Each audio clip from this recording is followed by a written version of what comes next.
ಮಾನ್ಯ ಎಸ್.ಎಂ. ಕೃಷ್ಣ ಅವರು ನಮ್ಮನ್ನು ಅಗಲಿದ್ದು ಭಾಳ ದೊಡ್ಡ ಒಂದು ಆಘಾತವನ್ನು ನಮ್ಮೆಲ್ಲರಿಗೆ ತಂದಿದೆ. ಅವನು ಭಾಳ ಹತ್ತಿರದಿಂದ ನಾನು ನೋಡಿದ್ದೀನಿ. ಎಸ್.ಎಂ. ಕೃಷ್ಣ ಅವರು ಮುಖ್ಯಮಂತ್ರಿಯಾಗಿ ಕೆಲಸ ಮಾಡುವಂಥ ಸಂದರ್ಭದಲ್ಲಿ ನಾನು ಪ್ರತಿಪಕ್ಷದ ನಾಯಕನಾಗಿ ಕೆಲಸ ಮಾಡ್ತಾಯಿದ್ದೆ.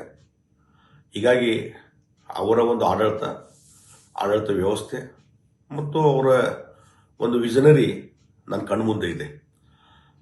ಸಾಕಷ್ಟು ವಿಚಾರಗಳಲ್ಲಿ ಅವ್ರ ಸರ್ಕಾರವನ್ನು ಟೀಕೆ ಮಾಡ್ತಾಯಿದ್ರು ಸಹಿತ ಎಲ್ಲ ಹಂತದಲ್ಲಿ ಭಾಳ ತಾಳ್ಮೆಯಿಂದ ಇವತ್ತೇನು ನಾವು ನೋಡ್ತಾ ಇದ್ದಲ್ಲ, ಇವತ್ತು ಪಾರ್ಲಿಮೆಂಟ್ ಇರ್ಬೋದು, ಅಸೆಂಬ್ಲಿ ಇರ್ಬೋದು, ಭಾಳ ಗೊಂದಲದಲ್ಲಿ ನಡೀತಾ ಇದ್ದಾವೆ. ಸರಿಯಾಗಿ ಡಿಬೇಟುಗಳು ಆಗ್ತಾ ಇಲ್ಲ, ಚರ್ಚೆಗಳು ಅವಕಾಶ ಇಲ್ಲ. ಆದರೆ ಆ ಸಂದರ್ಭದಲ್ಲಿ ಅವರು ಮುಖ್ಯಮಂತ್ರಿ ಇದ್ದಂಥ ಸಂದರ್ಭದಲ್ಲಿ ನಾನು ಪ್ರತಿಪಕ್ಷ ನಾಯಕನಿದ್ದಾಗ ಸಾಕಷ್ಟು ಹೋರಾಟ ನಾವೆಲ್ಲ ಮಾಡಿದಾಗೂ ಸಹಿತ ಯಾವುದೇ ವಿಚಾರಗಳನ್ನು ಡಿಬೇಟ್ ಮಾಡಲಿಕ್ಕೆ ಅವಕಾಶ ಕೊಡ್ತಿದ್ರು. ಒಳ್ಳೆ ರೀತಿಯಿಂದ ಪರಿಣಾಮಕಾರಿಯಂಥ ಡಿಬೇಟ್ಗಳು ನಡೀತಾ ಇದ್ವು. ಅದಕ್ಕೆ ಭಾಳ ತಾಳ್ಮೆಯಿಂದ ಉತ್ತರ ಕೊಡ್ತಿದ್ರು.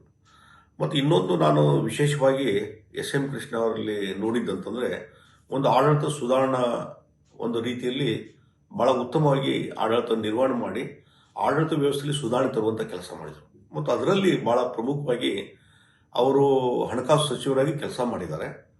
ಅದರಲ್ಲಿ ಆ ಬಜೆಟ್ ಯಾವ ರೀತಿ ಇರಬೇಕು ಮತ್ತು ನಮ್ಮ ಆರ್ಥಿಕ ಶಿಸ್ತನ್ನು ಯಾವ ರೀತಿ ಕಾಪಾಡಿಕೊಂಡು ಹೋಗಬೇಕು ಅನ್ನುವಂಥ ರೀತಿಯಲ್ಲಿ ಚಿಂತನೆ ಮತ್ತು ಅದನ್ನು ಬೇರೆ ಬೇರೆ ಕಾನೂನುಗಳ ಮುಖಾಂತರ ಅದನ್ನ ಇಂಪ್ಲಿಮೆಂಟ್ ಮಾಡಿದ್ದು.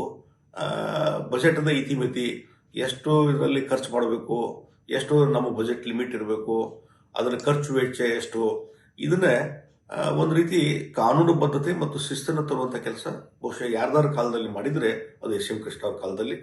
ಮತ್ತು ಅಷ್ಟೇ ಅಲ್ಲ, ಅದೇ ಪರಂಪರೆಯನ್ನು ಎಸ್.ಎಂ. ಕೃಷ್ಣ ಅವರು ಈ ಒಂದು ಆರ್ಥಿಕ ಶಿಸ್ತನ್ನು ಏನು ತೊಗೊಂಬುದಿರಲ್ಲ, ಅದನ್ನು ಇವತ್ತಿನ ಎಲ್ಲ ಸರ್ಕಾರಗಳು ಅದನ್ನು ಫಾಲೋ ಮಾಡ್ತಾ ಇದ್ದಾರೆ. ಇದು ಭಾಳ ಒಂದು ವೈಶಿಷ್ಟ್ಯಪೂರ್ಣವಾದಂಥ. ಹೀಗಾಗಿ ಒಬ್ಬ ವಿಷನರಿ ಇರುವಂಥ ವ್ಯಕ್ತಿ.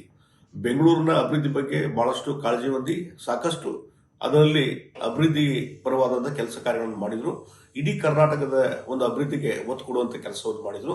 ಹೀಗಾಗಿ ಒಬ್ಬ ಉತ್ತಮ ಆಡಳಿತಗಾರ ಮತ್ತು ಒಳ್ಳೆಯ ಮುಖ್ಯಮಂತ್ರಿಯಾಗಿ ಕೆಲಸ ಮಾಡಿದರು. ಒಬ್ಬ ಮೌಲ್ಯಯುತವಾದಂಥ ರಾಜಕಾರಣಿಯಾಗಿ, ಒಂದು ಶಿಸ್ತುಬದ್ಧವಾದ ರಾಜಕಾರಣಿಯಾಗಿ ಬೆಳವಣಿಗೆ ತಗೊಂಡ್ಬಂದರು ಮತ್ತು ಎಲ್ಲರಿಗೂ ಒಂದು ರೀತಿ ಮಾರ್ಗದರ್ಶನ ಮಾಡುವಂಥ ಕೆಲಸವನ್ನು ಎಸ್.ಎಂ. ಕೃಷ್ಣ ಅವರು ಮಾಡಿದರು ಅನ್ನುವಂಥ ಮಾತನ್ನು ಹೇಳ್ತೀನಿ. ಹೀಗಾಗಿ ಅವರ ಅಗಲಿಕೆ ರಾಜಕೀಯ ರಂಗಕ್ಕೆ ಒಂದು ದೊಡ್ಡ ನಷ್ಟ ಅನ್ನುವಂಥ ಮಾತನ್ನು ಈ ಸಂದರ್ಭದಲ್ಲಿ ಹೇಳ್ತೀನಿ.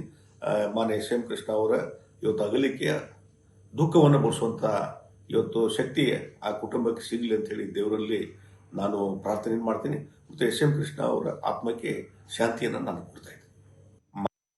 ಕುಟುಂಬದವರಿಗೆ ಆ ನೋವನ್ನ ಭರಿಸುವಂತ ಶಕ್ತಿಯನ್ನು ದೇವರು ಕೊಡ್ಲಿ ಅಂತ ಹೇಳುವಂತ ಪ್ರಾರ್ಥನೆ ಮಾಡಿ, ಒಂದು ನನ್ನೆಲ್ಲ ಯುವ ರಾಜಕಾರಣಿಗಳಿಗೆ ನಾನು ಹೇಳಲಿಕ್ಕೆ ಇಚ್ಛೆ ಪಡ್ತಾ ಇದ್ದೇನೆ. ದಯವಿಟ್ಟು ಎಸ್.ಎಂ. ಕೃಷ್ಣರು ನಡೆದ ದಾರಿಯನ್ನ ಒಮ್ಮೆ ಅವಲೋಕನೆ ಮಾಡುವಂತ ಕೆಲಸ ಕಾರ್ಯಗಳನ್ನು ಮಾಡಿ. ಇವತ್ತು ರಾಜಕಾರಣಿಗಳ ಆ ಒಂದು ಘನತೆ ಗೌರವಗಳ ಒಂದು ಸಂದಿಗ್ಧ ಕಾಲಘಟ್ಟದಲ್ಲಿರುವಂಥ ಸಂದರ್ಭದಲ್ಲಿ ನಮ್ಮನ್ನು ಅಗಲಿದಂಥ ಎಸ್.ಎಂ. ಕೃಷ್ಣರ ಆ ಮಾರ್ಗದರ್ಶಿ ಸೂತ್ರಗಳನ್ನ ನಾವೆಲ್ಲ ಒಮ್ಮೆ ನೋಡುವಂಥ ಕೆಲಸ ಕಾರ್ಯಗಳನ್ನು ಮಾಡಿದರೆ ಸ್ವಲ್ಪ ಮಟ್ಟಿನ ರಾಜಕಾರಣವು ಕೂಡ ಶುದ್ಧೀಕರಣ ಆಗಬಹುದು ಅಂತ ನಾನು ಭಾವಿಸ್ತಾ ಇದ್ದೇನೆ. ಅವರ ಆತ್ಮಕ್ಕೆ ಮತ್ತೊಮ್ಮೆ ಶಾಂತಿ. ಕುಟುಂಬದವರಿಗೆ ಆ ನೋವನ್ನ ಭರಿಸುವಂತ ಶಕ್ತಿಯನ್ನು ದೇವರು ಕೊಡ್ಲಿ ಅಂತ